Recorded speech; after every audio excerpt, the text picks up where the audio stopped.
Go ahead and start with the intro, and then I'll get this draft up and rolling because it seems like everybody's ready to go. And it's just a minute per pick, so it is pretty quick. I'll let you know if like you're on the clock, or let me know if I'm on the clock and I'm like not focused. Because the reason I didn't want to do any longer is because then it makes this podcast take like 2 hours, and I'm like, Yeah. we're not going to be here for 2 hours. That's I that's not going to be a thing. Like the goal is like an hour 15, I think, if not a little yeah. short. So I mean, we should have just done a 30-round mock draft if you're asking me. oh God. 8 hours later Yeah. and 4 cups of coffee later, we're good to Oh go. my gosh. Yeah, I got my first cup of coffee here, so I think I'm ready to Oh, go. nice, nice. All right. I'll go ahead and start with the intro, and then I'll start the mock up. Yeah, sounds good. All right. Hey, everybody. Welcome to episode 59 of the Snake in the Draft podcast. I'm your host, Jacob Vines. You can find me on Twitter at jsnake_DFF. In this episode, I have Marvin Elequin coming on. He's a ranker and writer for Dynasty Nerds and a writer for the Fantasy Footballers. Yeah, that one. So today we're going to complete a 10-round Superflex Dynasty mock draft, with the first 5 rounds being on the main Snake in the Draft podcast, the last 5 rounds being on the Snake in the Draft Patreon podcast. So what's up, Marvin? How are you? I'm doing great. I'm excited to do this. This is my first mock draft, dynasty mock draft of the off season. So I'm kind of excited to just see where the ADP is and where all the, where the players land now after a pretty eventful 2020 season. I know. We just had the Stafford Goff trade yesterday. So Mm-hmm. I'm curious how that changes like Stafford and where he's going. And the clock's going right now. And so just so everybody knows like what this episode's going to be, it's going to be Marvin and I talking about some strategy, as well as talking about our thought process with our picks. And of course, bashing other people's picks and saying how they either screwed up or did really well. Like we have our first pick already, Patrick Mahomes, slam dunk, but then a surprise, Dalvin Cook, first running Ooh, back. did I'm not not expect that. I didn't expect it. I mean, I'm not like, oh, that's wild, but I'm definitely Christian McCaffrey, first running back. Are you the same, Marvin? Oh yeah, absolutely. I mean, I'd even take Kamara, Taylor. I'd maybe even take. I mean, we forget about Saquon, That's who true. I hope drops to me at the 109. But I've seen him go early second, so I wouldn't be super oh my surprised. gosh, that's Yeah, crazy, yeah. crazy value. But yeah, Dalvin Cook feels a little early, but he's a great all around receiver and running back if he's healthy. Oh, I'm so pissed about that 1.04. So at 1.03, Christian McCaffrey, 1.04, Dak Prescott. Come on. That was who I was wanting at 1.06, but it's okay. Just making sure we have a super flex. Yes, super flex. Don't screw it up. All right, cool. Yeah, so this is, I don't know if I said 12 team Superflex Dynasty, 10 round mock. So, oh, come on, Josh Allen. All right. So they're put me in a rock and a hard place, man. I'm like, so Kyler Murray, Lamar Jackson, Deshaun Watson. Deshaun Watson does have some question marks, and like, where is he going to be? But then again, he's Deshaun Watson. And if I'm looking at my own dynasty rankings, like I already mentioned, I wanted Dak, and so then my QB3 is Deshaun Watson, and he's the highest ranked guy I have left. I actually have him as 4 overall for me. The only person above Dak and Deshaun Watson is Christian McCaffrey. So that's where I'm going, Deshaun Watson, and then we just had Kyler Murray. What do you think about this QB run? It's pretty typical from what I've seen in the Superflex mocks now. Yeah, I definitely think this is the way most super flex drafts would go. You got to get those quarterbacks that either throw a lot of touchdowns, like Mahomes, or run a lot of rushing yards and run touchdowns in as well. And that's the 4 guys that just went. Prescott, Allen, Watson, Murray. So those are guys I definitely would target in the first round and just kind of give you a clear advantage in your draft. Yeah, and I even think that it makes me, if I'm doing a startup, like I don't want to really trade out of that middle first, just because you get one of those solidified quarterbacks with there only really being, in my opinion, after the Stafford trade, I'm going to bump it to 13 QBs that I feel pretty solid about for about a year or two. And then other than that, it gets really ugly. And we just had Jonathan Taylor at 1.08. So we have Marvin on the Mhm. clock. What are you thinking? Yeah, I'm looking at the running backs here. Got 30 seconds left. I really like Kamara and Barkley at this position, but I have a feeling that going quarterback in Lamar Jackson, who felt like he had a down year, but he still ran for a lot of yards, and he'll continue to do that. And hopefully they draft a receiver, upgrade at receiver this offseason. So I do think that that's my pick at 109, Lamar Jackson, and just like I already mentioned, just having that running core back gives you an advantage in your leagues week to week. And that's what bumps like Lamar over Justin Herbert is that running upside, because it really is pretty Mhm. crazy how he can go for 100 yards and a touchdown and then also have passing on top of that. Exactly. Yeah. You look at his passing numbers and you're like, well, those are down. Well, it doesn't matter because, rushing yards matter more. So that's what puts Justin Herbert slightly below. But he just went. We had Barkley at 110, we had Herbert at 111. I think 111 for Herbert makes sense. Yep. He'll have a great career, and he's so young and was so good in his rookie year. Yeah, Herbert's going to be one of those guys that I could see. Well, I think the hype's toned down a little bit. I know ending the season, everybody was like, I'm going to draft him middle of the first, if not early first. And it's like, guys, like, we did that with guys like Baker, and it didn't work out. Like, I get it. He's exciting. And, like, well, one thing, too, with, like, Kyler Murray and how early he was going, and now he's sort of a mid first round pick whenever, well, yeah, it's like he was like 1.07. So, yeah, it's a mid. He, because of his rushing upside, kept more value than guys like Baker and stuff like that tend to not have that rushing upside. So, got some talk in the chat about Dalvin Cook saying that there's no way he goes number 2. I'm like, it could happen, but I do agree that it could happen, but shouldn't happen. Especially like I would take like with how I have my dice here. I actually have Dalvin Cook as my running back 2. And part of that's related to, like Saquon coming off the injury. How's he going to look? From what I've heard, he may not start the season right away and may not even be 100%. Alvin Kamara with Taysom Hill makes me a little bit nervous. I will say that, like, with everybody saying Alvin Kamara is a sell, with like what you're gonna get for him, he's more of a buy to me than that. Like I get it. Like, if you can sell him as a top 4 running back prospect, yeah, do that all day, every day. But if you can't, which most people can't, he's a seller or a buyer or a hold. So after Herbert at 111, Alvin Kamara 112, Russell Wilson 2.01. I like that little combo right there. And then DeAndre Swift at 2.02, Zeke at 2.03. So Zeke was the 7th running back off the board. So that makes Swift the 6th running back off the board. All right. And then Jonathan Taylor was the 3rd running back off the board. So now Marvin is on the clock. Yeah, now it gets a little tougher because I don't want to take Derrick Henry here, but it feels like I need to take a running back just because it gets pretty scarce once it gets back to me in the 3rd round. But if I'm just taking best player available, and that's kind of what I'm going to go for here, I think it's Devontae Adams, someone who's I believe he's still 27, maybe turning 28 here. We'll still have a couple years of elite production, in my opinion. I just can't imagine that they get rid of Rodgers after this year that he's had. The team's in control. They can trade him away. They can decide what they want to do with him. And it sounds like Rodgers wants to retire there if he can.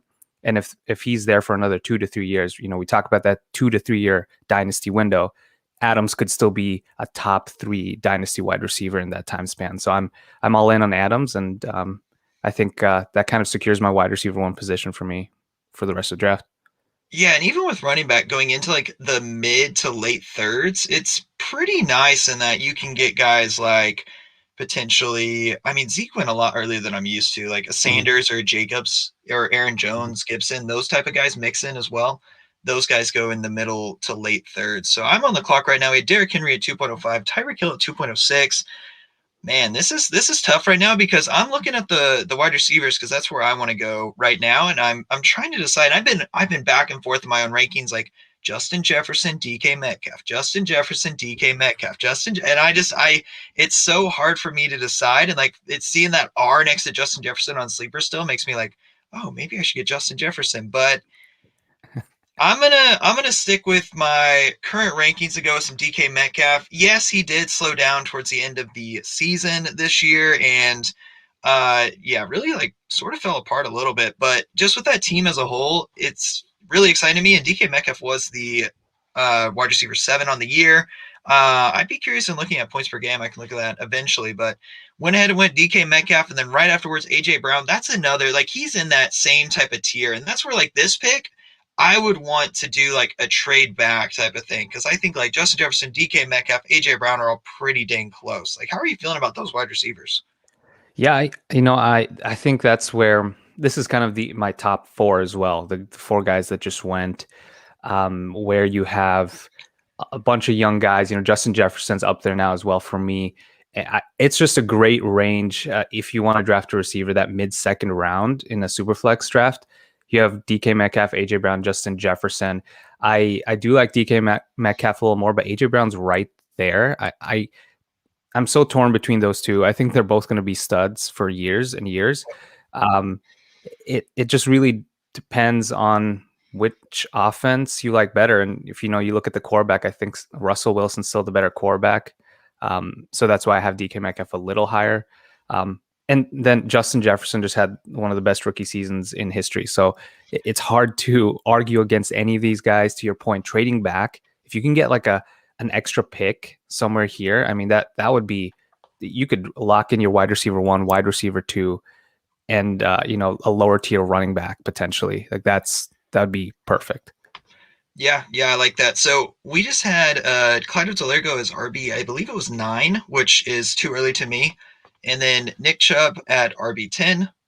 And then Joe Burrow at QB 9. And Matthew Stafford with the hot off the press move at QB 10, which that is in front of guys like Aaron Rodgers, Tua, Ryan Tannehill, which I prefer Rodgers and Tannehill over Stafford, which I can get an argument for related to age, but then Stafford and Rodgers have about a 2-year stability to me, both of them. So I'm not really too worried about either one. And then at 3.01, we have J.K. Dobbins, which the more I've thought about Dobbins, the more he becomes a sell just related to he doesn't have that like upside potential with the passing game. And it's tough. But then again, he has the talent, which we always talk in Dynasty, how it's so important to follow that talent. And he came as the RB11 with guys like Jacobs, Jones, Eckler, Akers, Miles Sanders, Gibson, Mixon still on the table, as well as James Robinson. I don't think it's too crazy with the passing upside of like Gibson over Dobbins in like a PPR. Do you think that is a little crazy for you, Marvin? No, I think I think that it's warranted. I think that's definitely a scenario right there. I mean, there you go, right? You have Dobbins and then Akers right there. I think, Dobbins, I really like the talent, but for some reason they don't throw to the running back as much. But I still think he's in a really efficient rushing offense, and Mark Ingram Mark Ingram wasn't really a factor in the second half, but I think those guys right there are really close, and these are all guys who, to me, in a year from now, could be drafted in the early second. We have guys like older guys like Derrick Henry, Ezekiel Elliott, Nick Chubb. Well, he's not that old, but Henry and Elliott, I could see just decline in ADP in a year from now. And then you have these guys like Akers, Dobbins, rise, and this could look like a value getting them in the early third in 12 months from now. I really do think it will, and that's one thing that's tough for me with guys like Derrick Henry and Zeke, in that like Zeke in most leagues, he's a value guy because a lot of people don't like him. But then if you look at his season finish, how he did overall, especially without Dak, like he did okay. Mm-hmm. He was an RB1. And then you have guys like Cam Akers who blew up towards the end, J.K. Dobbins who has done well and has really just been like a Twitter darling, which everybody on here is from Twitter. Everybody that really listens to the podcast is from Twitter. So we all get like on the ebbs and flows of Twitter. So just recapping the picks, we had J.K. Dobbins 3.01, Stephon Diggs 3.02, Akers 3.03, Justin Jefferson 3.04, Josh Jacobs 3.05, and then I couldn't press the yes button on this fast enough. Travis Kelce at 3.06, even in a non-tight end premium, to me is a slam dunk. I still like him as my tight end 1.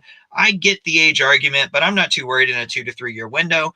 Then right after Travis Kelce was George Kittle at 3.07, DeAndre Hopkins at 3.08, which that's what I'm talking about. Like, that's the type of pick that you can get solid value. And then Marvin is on the clock right now, 3.09. Got 10 seconds here. I'm deciding between Miles Sanders and Gibson, and I think I'm still going to go with Miles Sanders here. I know that might be an unpopular pick, but I still believe in the talent. He's still relatively young, and I do think they kind of improved that offense as well. It was just a little shaky last year. And I do think there's still some upside to Miles Sanders being one of the more elusive running backs, explosive running backs who can really take a run, for, a 60-yard touchdown or at any time in the game. And so having someone who's a 3-down back who should have solid volume, I think I'm fine with that as my running back 1 if I go quarterback and wide receiver in the first 2 rounds. Yeah, yeah, I like that value on Miles Sanders, and some people have talked about Jalen Hurts and how he helped Andy Hurts and like all this confusing stuff, and I just think like we've talked about all the talent, and that's about where I like him. I should one thing, okay, Sleeper, if you're listening right now, you need to put the numbers next to when people are drafted, so I don't have to count because counting is hard. So you got him at RB 14, which that's I think about where I have him in my own. No, I have him as RB 12. I actually like Sanders over Clyde Edwards-Helaire. And I'm trying to think if there's anybody else that's been drafted. That's about like, yeah, that's a good spot for him. And then I think you have a teardrop with like Josh Jacobs, Aaron Jones. Gibson is probably, I don't man, Gibson's tough for me. I probably should rank him a little bit higher, especially if I usually think of my rankings in PPR format, just because that makes it a little bit easier to just like think about the upside and downside. And if you want to change it, you can. But anyways, going into the picks, 3.10, CD Lamb, which that was the wide receiver, about 8, which I'm fine with. And then Calvin Ridley, Antonio Gibson, then Austin Eckler at 4.01. What do you think about these last couple of picks? So Antonio Gibson, I mentioned I kind of wrestled with him here, just taking him potentially in this slot. I was hoping he'd drop, but Ridley is, I think, getting him the late third is a really, really good value. I like him more than Lamb. I think he's right up there with Hopkins. So I think this is a good spot, a great spot to draft receiver where, kind of validates the strategy of going quarterback early or running back early. You could have some great receivers in this range.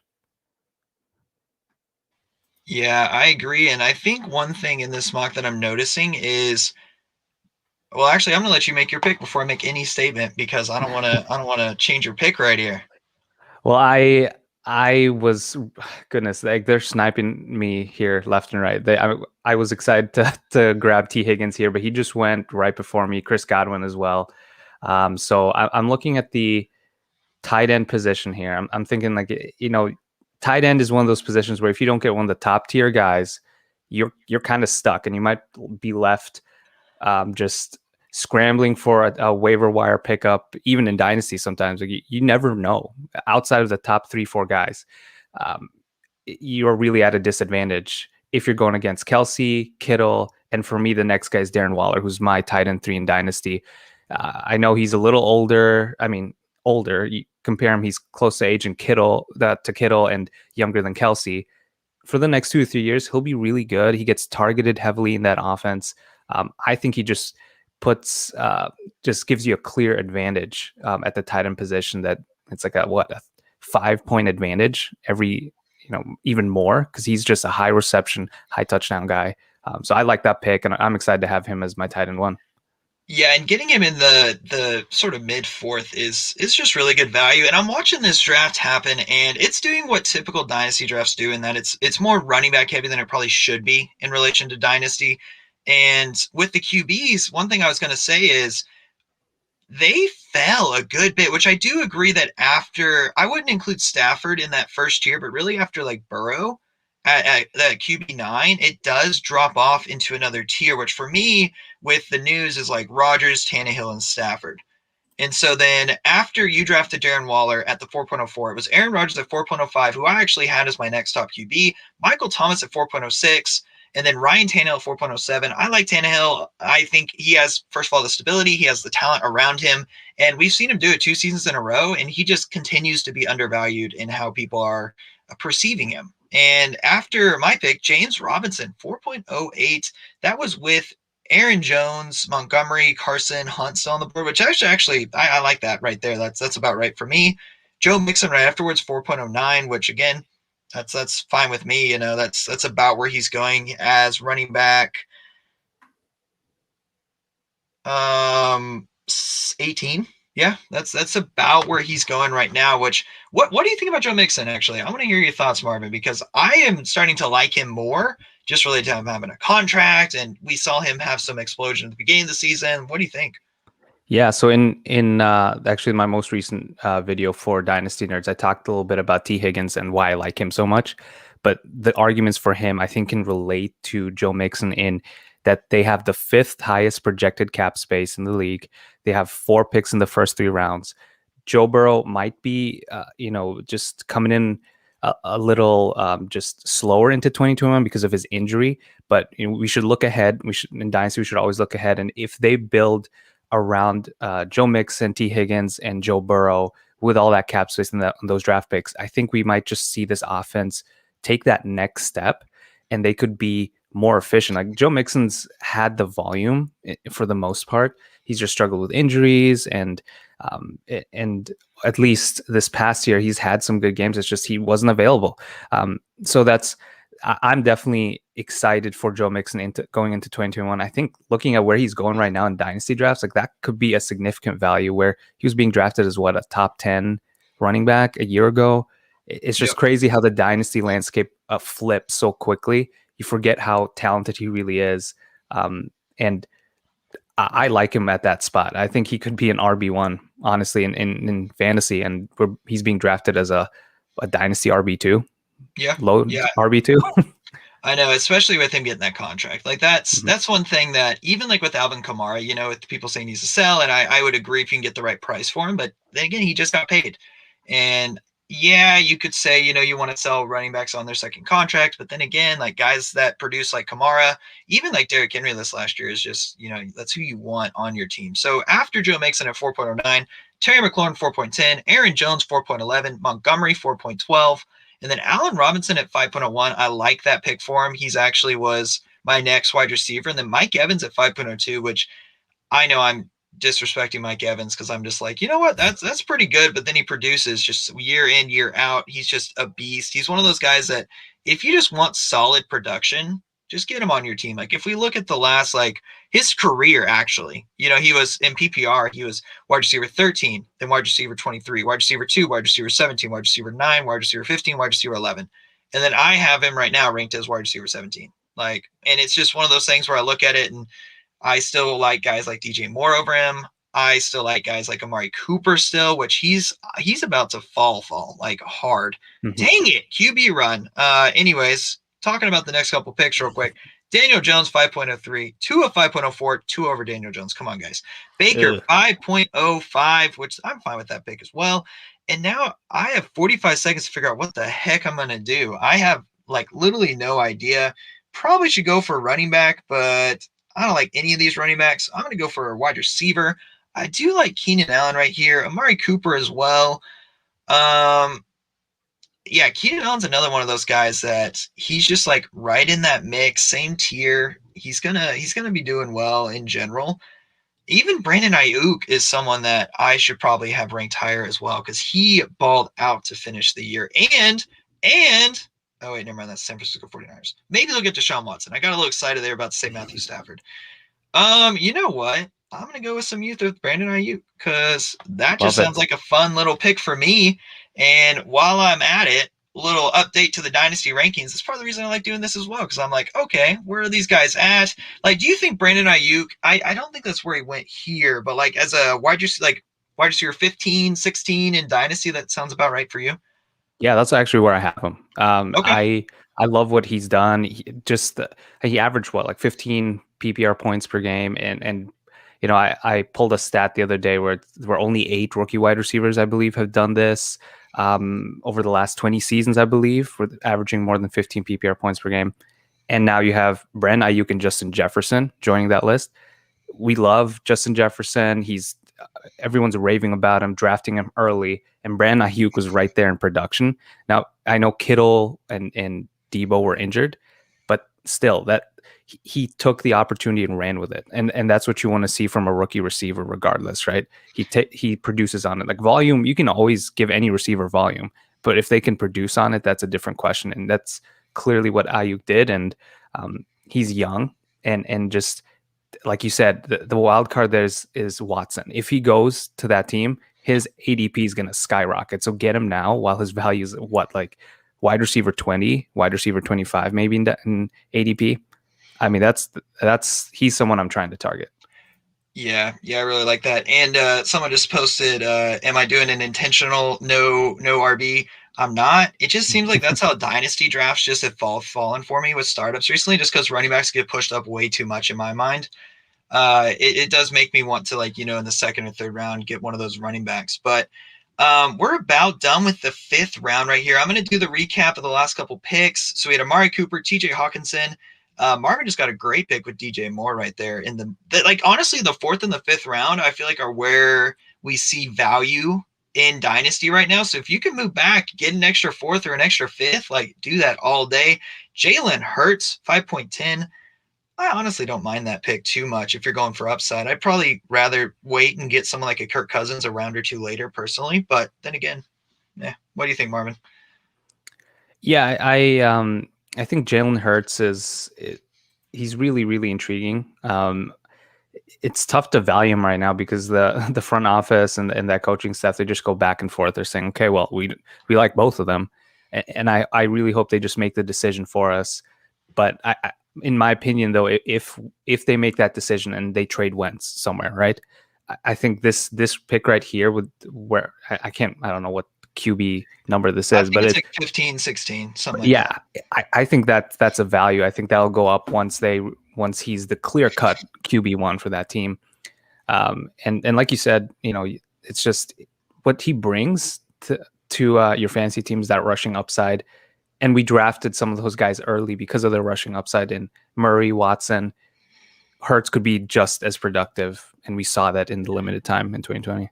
Yeah, so we just had A.J. Dillon at 5.11 at the 21st overall running back picked. Too early for me. Mark Andrews to finish out the 5th round. So that is the end of the first 5 rounds. So everyone can go check out the next 5 rounds on the Snake of the Draft Patreon podcast. But before we end this episode, Marvin, do you have any projects that you're working on?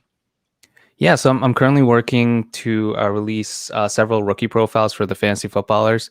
So I'll be coming out with those over the next 2 months or so. I'm trying to crank out about one a week or so. So my Rondale Moore rookie profile should be coming out soon, and then I'm working on some rookie just analytical projections for this class. So that'll be coming out and hopefully releasing on Twitter over the next couple of weeks. So that's a couple of things working on right now. Yeah.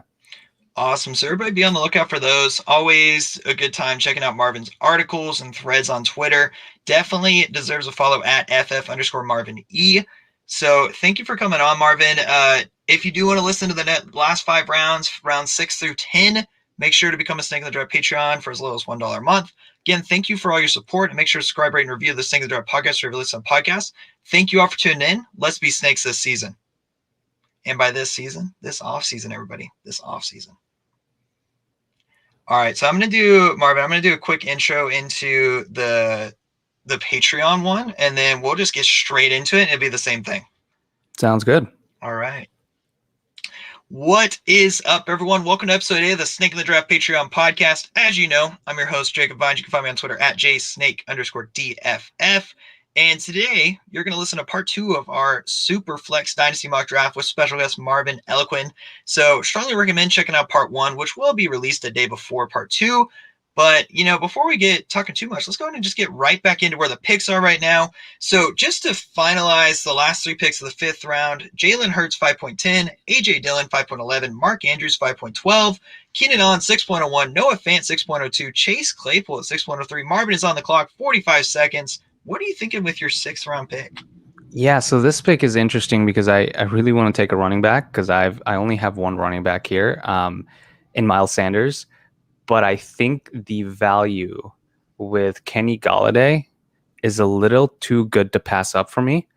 I definitely think that Golladay, he'll get paid. He'll get paid by someone. And we saw over his last 2 seasons when he was healthy what he can do. He's that big play receiver, that touchdown heavy fantasy receiver that can give you an advantage. And him falling into like nearly wide receiver 3 territory, I think is just criminally low. That's way too low. And that just shows, the mindset of recency bias. You just forget how good he is just because he was injured for most of the year. So I'm going with Kenny Golladay, crossing my fingers that a running back that could have starter potential comes back to me in the 7th round. I'm not feeling too great with my running backs. If someone picks Kareem Hunt with this next pick, I'm going to be upset. But after Marvin had Kenny Golladay, Jerry Jeudy went at 6.05. And I already mentioned this in the last episode, but when I'm looking at Dynasty right now, it's like the first round stacked, second round pretty stacked, and then third round is whenever it starts thinning out a little bit relative to the first two rounds, and then fourth, fifth, and sixth are all pretty similar tiers right there. So that's where if you can make a little bit of a trade back, or even if you see a teardrop about to happen, you trade up. Like for example, if like I was the 4.09 and I wanted a quarterback and I saw the 4.07, only Ryan Tannehill was really available, move up to 4.07, trade in like a third round pick or something, because some people will do that just to move back a couple slots and then get it done. So there's a lot more ebbs and flows, and with everybody wanting to trade back now, trading back not the strategy, and you could potentially get discounts to trade up relative to tiers. And just to recap, last couple of picks, thankfully, Cooper Kupp 6.06, Kareem Hunt 6.07, Juju 6.08, and that's another guy, Marvin, I think we could say has fallen quite a bit relative to where he probably should go.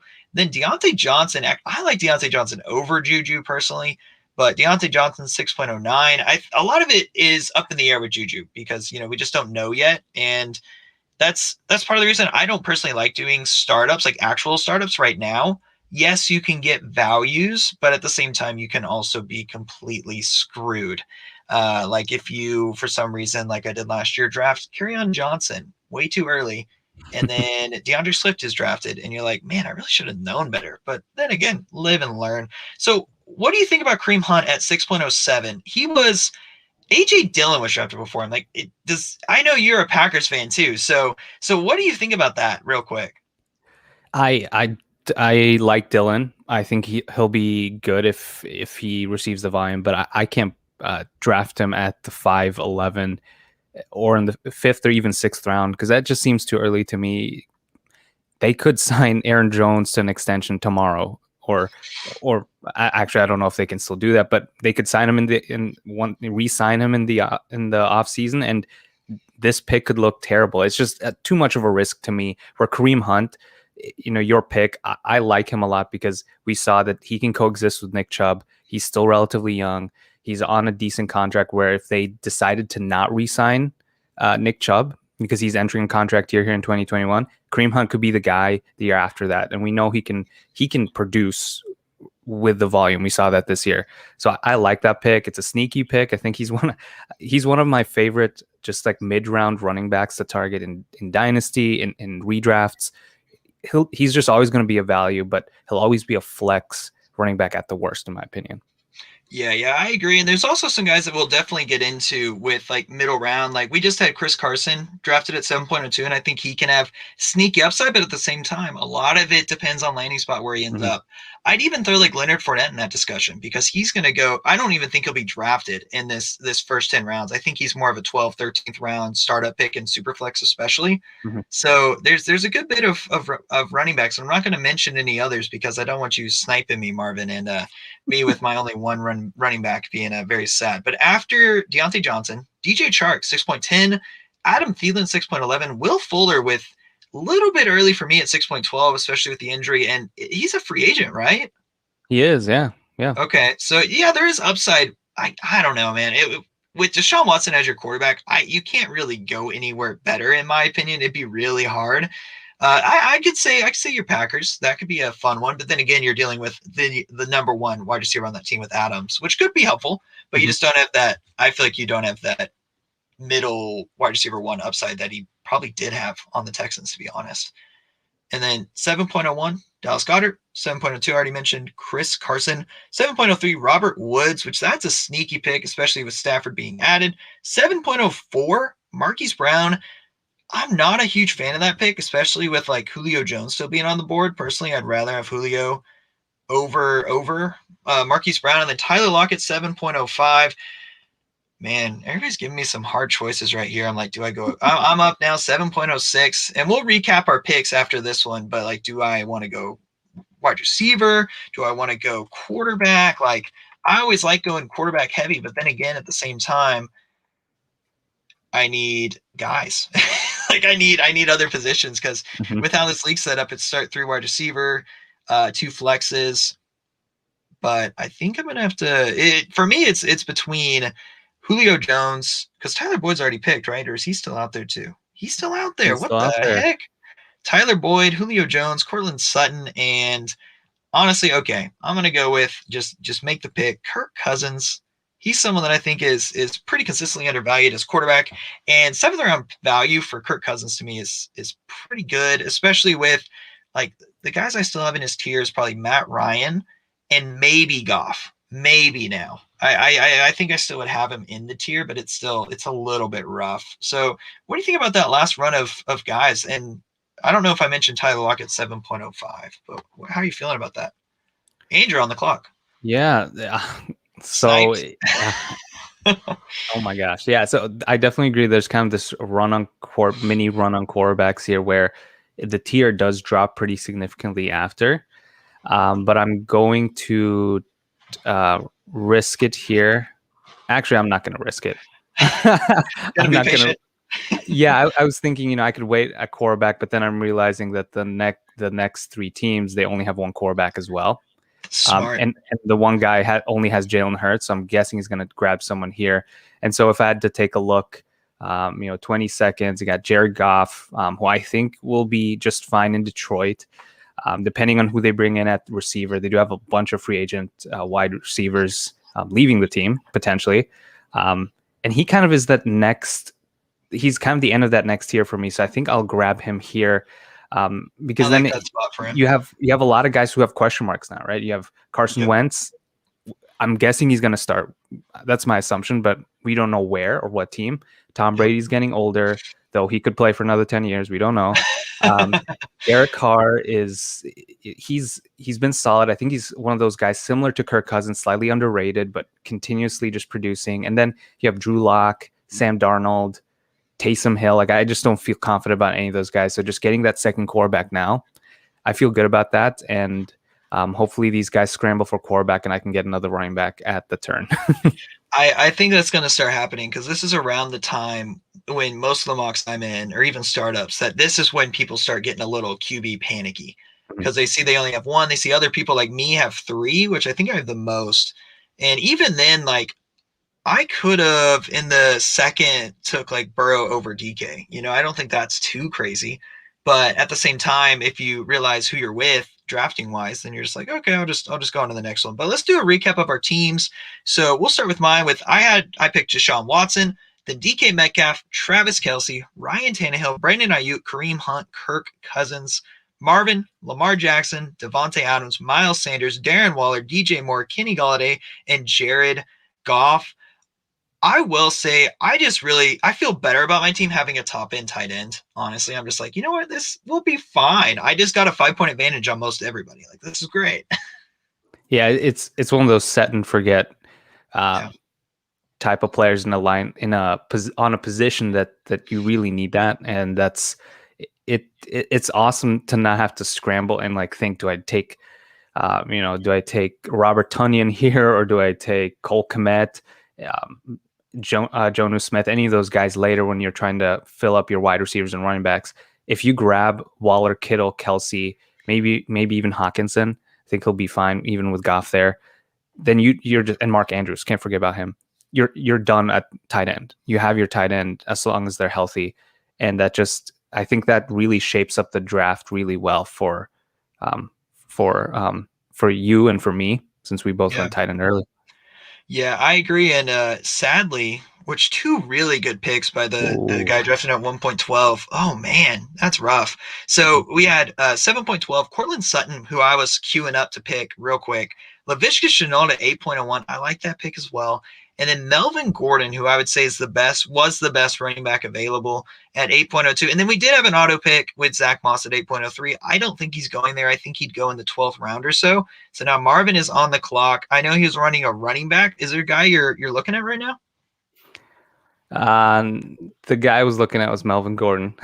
Yeah, I've been looking at him too, man. That's why I didn't want to mention his name because I feel like we're both just Yeah, eyeing him because he's a good like guy to go after if you want just a startable running back, honestly. agreed. Yeah, he'll get the volume. And you have he's just not the most efficient guy, but he'll get the touches. So I got 8 seconds here. I think I'm gonna go with just Kenyon Drake because he's still the guy. And at this point, this late in the draft, the 8th round, I think he that could be just solid value. it bakes into that draft pick is baked in the some of that risk where I do see a scenario where they could draft a running back in this year's class, and that could really tank Drake's value. Yep. And you still have Edmonds there, so there is some risk with that. But he's one of the guys that when you look at volume for 2020, he was up there with running back rush attempts. It's just he didn't get the receptions, so that's where I of all the guys left, I think I think as an RB2, if you go wide receiver, tight end, quarterback heavy, I think that's fine. Yeah, I agree. I'm not gonna say much because I have no idea who to pick right now. Like I want to pause the draft and figure it out because like Tom Brady looks enticing right here. Mhm, I'd even say like Jalen Rager is someone I'm debating on right now. mhm, I think out of the people currently available, I'm gonna go with Jalen Rager right here. I don't love the pick. That's probably my least favorite pick I've had. I see him as more of a sell, but then again, he is like 2 rounds cheaper this year than last year, and maybe they'll draft a guy that helps him, do his thing. Like, is there a wide receiver? Like, do you like Debo over Rager right now, Marvin? Because I was looking at Debo, and then Robbie Anderson to me is also an interesting guy to potentially draft over Rager, in my opinion. mhm. I think there's another receiver here who I'm pretty sure is not going to make it to me, but one that I really like is Jarvis Landry. Yeah, He's that still on the he board. may make it back because I'm not. I'll let you have him. I won't snipe him from you. Because I think if like Tom Brady's still there going into the ninth, I'd probably snatch him up, and Mhm.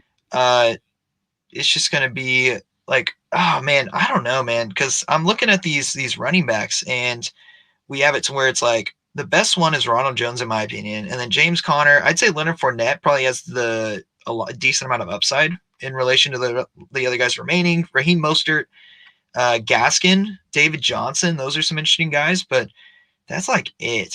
So I think we're about to see a good old wide receiver run because we had Debo 8.08, Hunter Henry at 8.9, Carson Wentz at 8.10. I do like that pick, even though I personally would probably still go Brady over Wentz, even though you're dealing with some age questions. But that's just sort of where I go. And then Denzel Mims 8.11. I think that Mims pick is Yeah. pretty decent, even though I do see I'd probably want Robbie Anderson or Landry over Mims. Yeah, I agree. I just do want to correct something. I realized that Kenyon Drake is actually a free agent. Oh, So okay. I pretty sure he's a free agent. They were trying to figure out a long-term contract with him last offseason. He is a free agent now, so you could have him land in a place where he gets the volume. They could re-sign him. So there's that option as well for a cheaper deal. I don't think he's going to receive top running back money. So there is that risk as well. And that's it makes sense why he's going this late. There is that risk.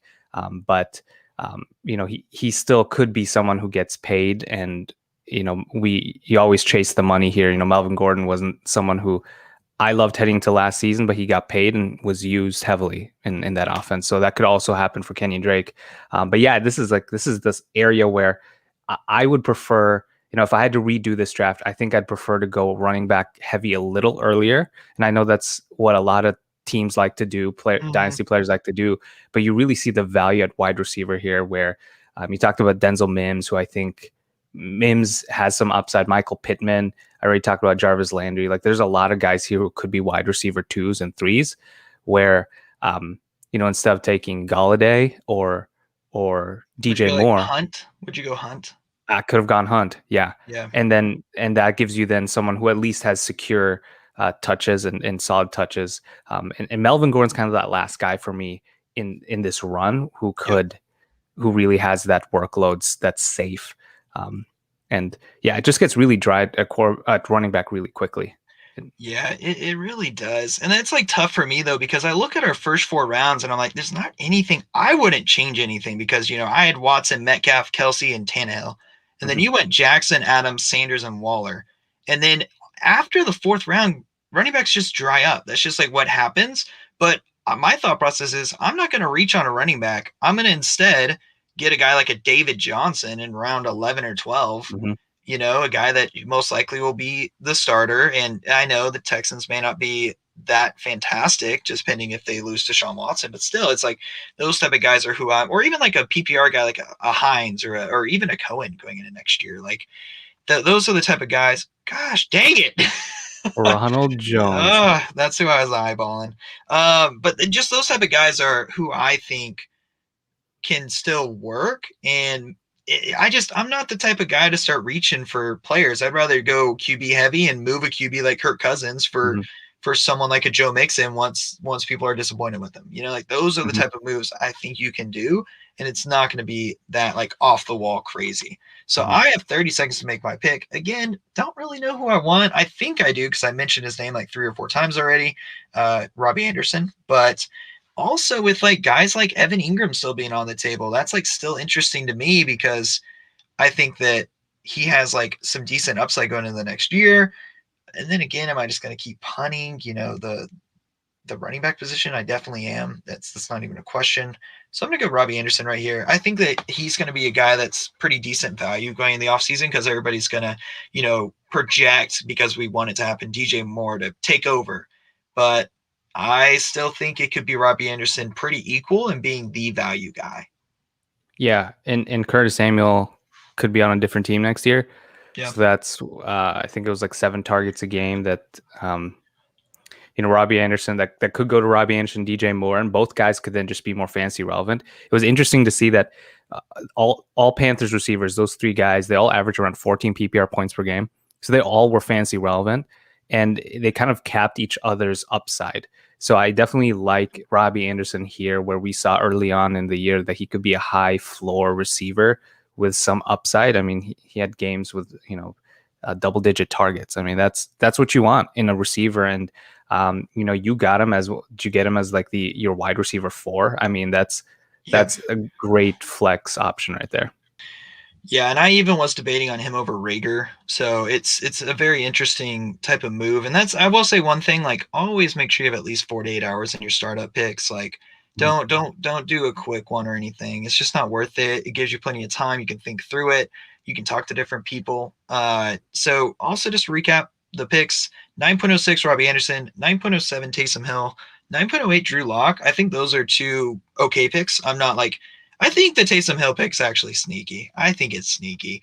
But the Drew Lock pick, I'm sort of like, yeah, that's about value. And then Marvin got his guy. Who'd you get, Marvin?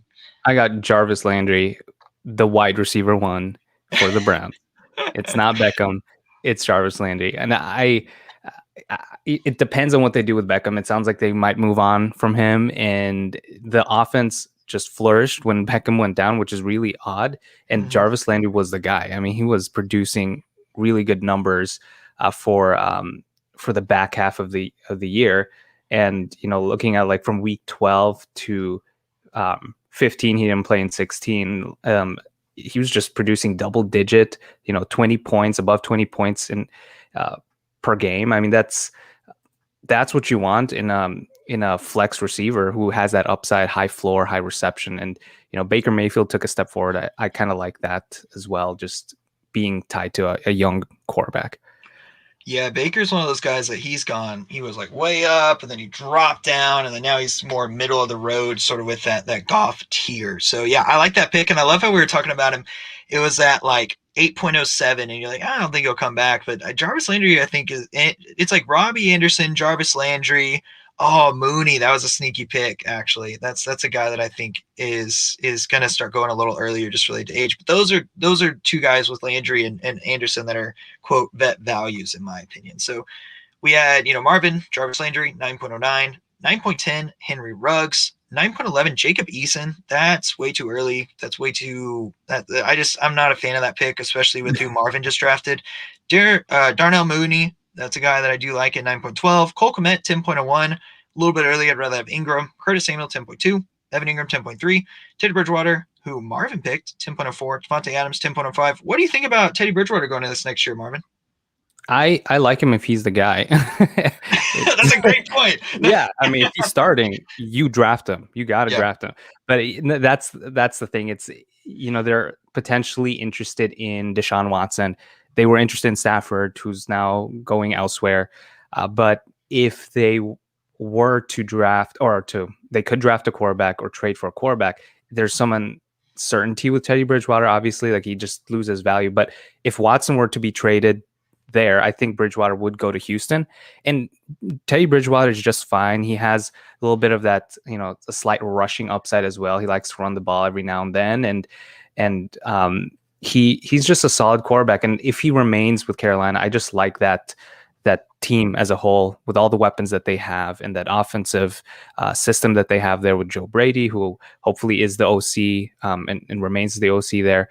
And so I definitely like that pick at this point. He's one of the last quarterbacks who I think has a safe floor. You have Jordan Love, who might have the upside long term, maybe, but then you're stuck with Trubisky, Garoppolo, Roethlisberger, who could retire. So I think he's kind of one of those last quarterbacks who I feel really good about. Yeah, I like that. And then after Bridgewater was Devontae Parker and then Myles Gaskin, which I think that's a pretty good pick, even though there is a lot up in the air. And then at 10.07, I picked Leonard Fournette because I was thinking, high upside type of pick, especially as my running back 2. But looking at who's still available, I actually would have preferred Ersman Jr. right there because I think he's a solid young tight end. And with Kelsey, people could argue the age, and then you have someone young like Irv that can come up, be an up-and-coming tight end. I feel like that's a nice little progression there. And then surprisingly, Logan Thomas went 10.08. My guy, not really actually anymore. I more look at selling him than anything. And then 10.09, Christian Kirk, 10.10, Damian Harris. That pick to me is a little iffy, especially with guys like Raheem Mostert and David Johnson still there, because if you look at points per game, Sony Michel had the same points per game as Damian Harris, pretty much. And then Robert Tonyan, 10-11, sneaky pick right there. That's a sneaky one. So what do you think about this last, the 10th round? This is when it starts thinning out as well, even though I will say that there's some guys I still like for the next probably 3 to 4 rounds, even at the quarterback position. But how do you feel about this 10th round? Yeah, it's definitely, this is where you try to find those hidden gems, those guys that have a little more risk. And if you hit on them, that's when that really sets you apart and could give you a clear advantage when it comes to just, the flex position. And, you mentioned Myles Gaskin, who has some risk. All these guys really have risk at this point to some extent. But Myles Gaskin when he was the guy, he was really, really good. So I like that pick right there. Damian Harris, I know you mentioned that Sony Michel was pretty good as well, but I kind of like him just sneakily, just where he's going, in the RB30, maybe early RB40 range, where he was one of the best and most efficient running backs on that team. Just from evading tackles, creating yards, he was that guy, and he had a stretch there where he was pretty good. It's just it continues to be that rotation of running backs where Sony and Harris could be solid with White as a free agent, Burkhead as a free agent, and then if Cam Newton's not the quarterback / running back at the goal line, we could see more touchdown upside for Harris. Yeah, and then I actually like the last pick. It was Raheem Mostert, 10.12. So I just want to talk a little bit about our drafts, and we already talked a little bit about what we changed and any surprises related to the draft. So we'll recap Marvin's draft, and he can sort of talk about it, any changes he may want to do after the fact. So first round, Lamar Jackson, then Adams, Miles Sanders, Darren Waller, DJ Moore, Kenny Galladay, Jared Goff, Kenyon Drake, Jarvis Landry, Teddy Bridgewater. So we already mentioned, potentially drafting a running back in that fifth or sixth round. Is there anything else that you see right there? Yeah, I think it depends on how all the other drafts go. For sure. Every dynasty startup is different, and every dynasty player thinks differently. But it's interesting to see how the quarterback position went in this draft, where it was pretty heavy for the first 2 rounds, and you kind of had a break in between where then it got heavy again in the 5th round. You want to get that rushing quarterback, but I could see in some cases where you could go. I could have taken Saquon, could have at the turn taken Devontae Adams, and then filled up, then Saquon, Miles Sanders, you're set at running back, and then you draft wide receiver, and then you have to potentially go quarterback heavy in the 5th and 6th round, where, if I look at that, Baker is just fine as a QB1, and then I come back with a Matt Ryan or Kirk Cousins. I think those 2 guys are just fine, very underrated, and they might not have the rushing upside, but if you hit on those first couple picks, I think that should be fine too.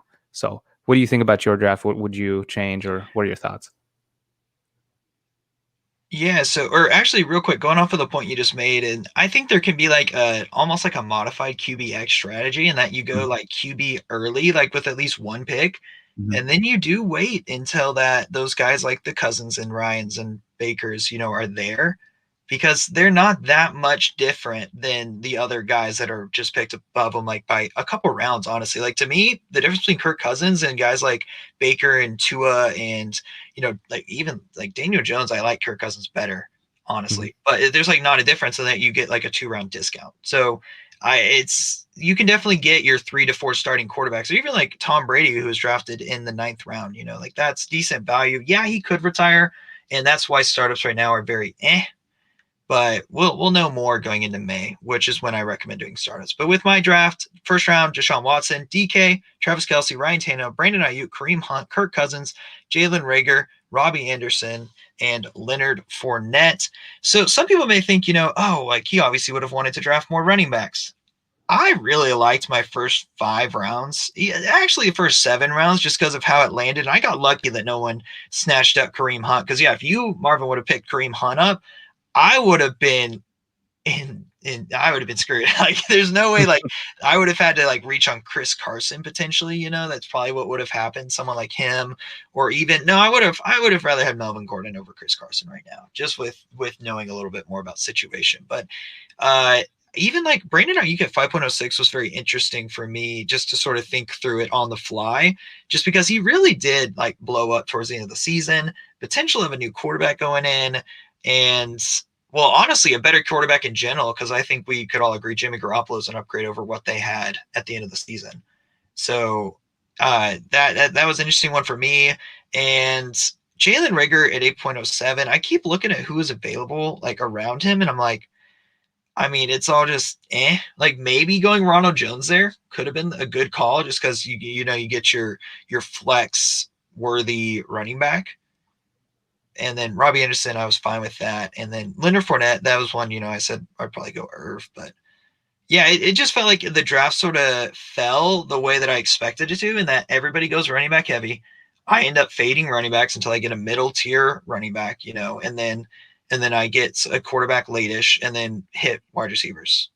But yeah, overall, like honestly, looking at who went when, like Julio Jones at 7.08 was a really surprising pick, as in like that was pretty late, especially the guys like even like Juju, Thielen, Fuller, Woods, Marquise Brown, Tyler Lockett. I'd probably still like Julio over all those guys.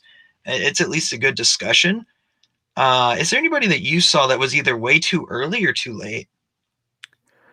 Yeah, I look at Brandon Cooks, Mm, who went in the 8th round, and I'm trying to pull up his contract situation here really quick, but I believe he's still under contract. And obviously, there's some. He's got that. Yeah, he's got that big contract, so he's under contract for the next 3 seasons. But he's someone who just continues to produce regardless who the quarterback is, and there's some question marks with the quarterback position for him. Is it Watson? Is it not?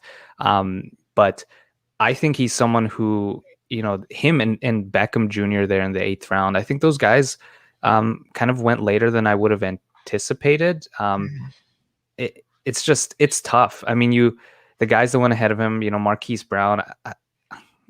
I don't know. It's just low volume sometimes, and he was I very agree. touchdown dependent towards the end of the year. And everyone looks at that stat line. You're like, well, Brown was great, but yeah, sure, he just was catching touchdowns at a crazy, unsustainable rate. Um, and then Tyler Boyd, Cortland Sutton. I mean, I guess the one guy that I look at is Laviska Shenault, who um, I, I'm not as high on Chenault, so Brandon Cooks and Chenault, that maybe I would have taken Brandon Cooks ahead just because of, if you want someone who can contribute now, I'm not sure Chenault with Chark there, they have cap space, they could sign another receiver. I like Curtis Samuel potentially on that team, and there's no guarantee he's going to get the volume. And So yeah, it's interesting. This whole like last 3 rounds where the receivers land, it just shows to me how deep this position could really be. Where Hmm. there are guys in here that I look at that could produce wide receiver 2 value, but are, or maybe even more, and they're being drafted as flex receivers in Dynasty. So I guess it always comes back to like if you go quarterback, tight end, running back heavy, you'll be just fine in the later rounds. Yeah, yeah, and I think like even like Jarvis Landry potentially over Chenault Yeah, makes sense, yeah. and I do still like how you ended up with Adams at 2.04, which is pretty good spot for him for me. And so even with going potentially quarterback, running back, tight end heavy, still looking at the receivers and being like, like guys like Devontae Adams, they can still give you uh good value over replacement. So, but that also means, like we've already mentioned, if you start seeing a running back here about to fall off a cliff, you need to snatch them up now before you miss out, because it does get ugly pretty fast. But I personally don't get too nervous, just because there's always going to be guys on the waiver wire like a Gaskin that just pop Mhm. off and they show up, or even a guy like a Giovanni Bernard this year who was pretty consistent. That's like the type of guys that, with my draft, that in rounds like 12 through 16, I'm going with those running backs with the PPR upside, with the backup. And that's one thing like John Hogue has mentioned on Twitter before and stuff. And like, you draft QB heavy, you draft wide receivers, you can get a good tight end, and then those running backs, you just piecemeal it together. And I think that's a decent strategy, because we forget how guys like Mike Davis won people leagues this Mhm. year. And what is he worth now? Maybe a mid to late 2021 third, if even that.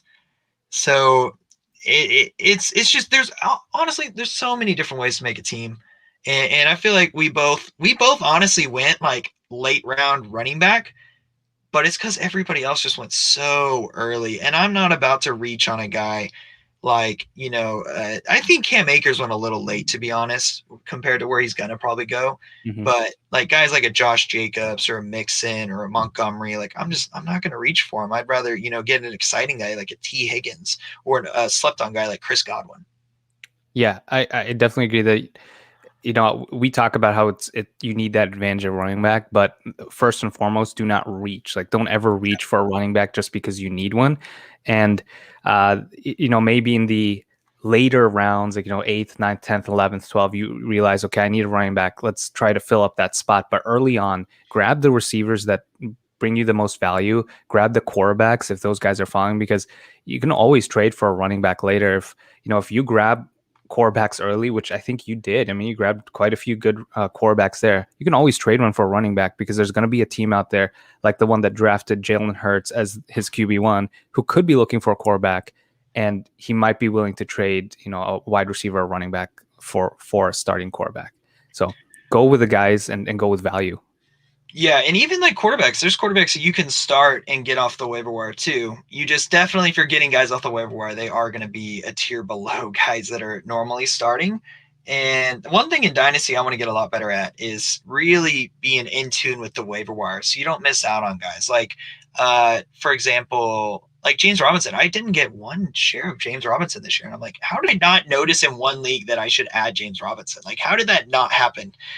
So definitely just keeping the ear to the ground and listening for guys that guys that I'll be looking at, guys that will be on the waiver wire. I know Marvin will be looking at guys that are on the waiver wire, and I'll try to find another solid tight end going into this next year, just because that position, if you can get a guy off the waiver wire that produces as a top 6 or higher tight end, that really does help a lot, especially whenever you can have guys like potentially even like a Hunter Henry or a Gasecki or Dallas Goddard, that they're just not doing it for you. So just keep your ear low, and right now, a lot of people are probably taking relative breaks until after the Super Bowl in their leagues.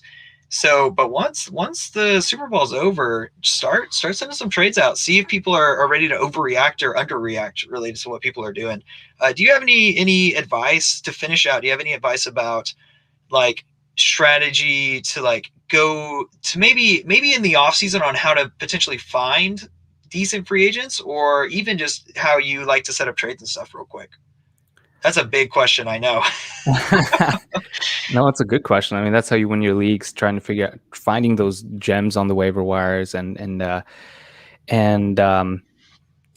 winning trades. I mean, sounds simple, right? But that's really how you do it. And so for, I guess, the first part with waiver wire guys, just as hopefully we have a traditional off season here where everyone's able to participate, COVID isn't as big of an issue, but follow guys, some of those beat writers on Twitter, some of those news sources, and sometimes if you follow those guys that are covering specific teams, they might have tidbits about like hidden gems, players that are going under the radar that we won't hear about in fantasy until maybe, August, when preseason, hopefully you have a preseason and we see those guys play.